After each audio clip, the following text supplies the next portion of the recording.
Naked and Afraid, Season 17, Episode 4 review.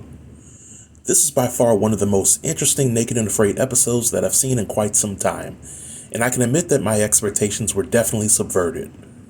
Over the course of this review, I will briefly talk about the survivalists for the episode, I'll share my thoughts on the location for the episode, and I'll share my thoughts on how the survivalists did for the challenge. So without any further delay, let's jump right in.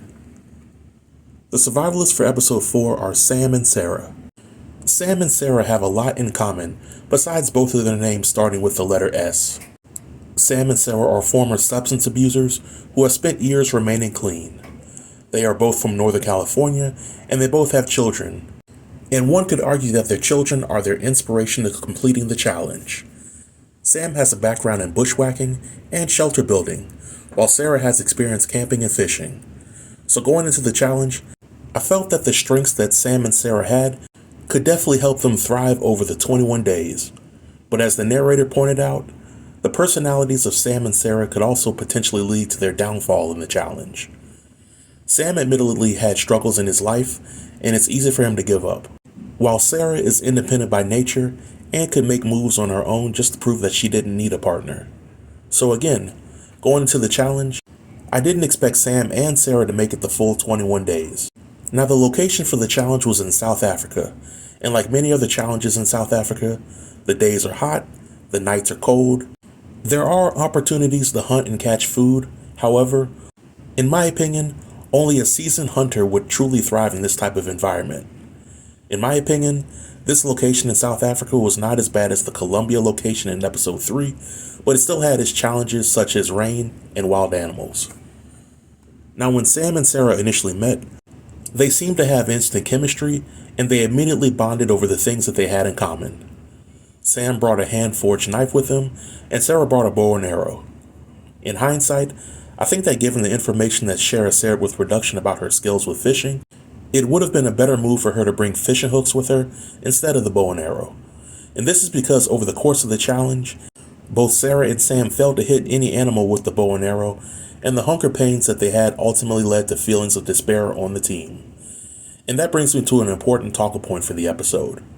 From my point of view, I can see why both Sam and Sarah were angry with each other. Sam brought a very logical approach to the challenge. Sam knew his capabilities, he knew what he couldn't do, and his main goal was to finish the challenge. Sam didn't see the need to exert his energy, especially if there was little payoff for it. Sarah was the exact opposite. Sarah had a never-give-up attitude, and she took risk even though the risk had little to no payoff for them.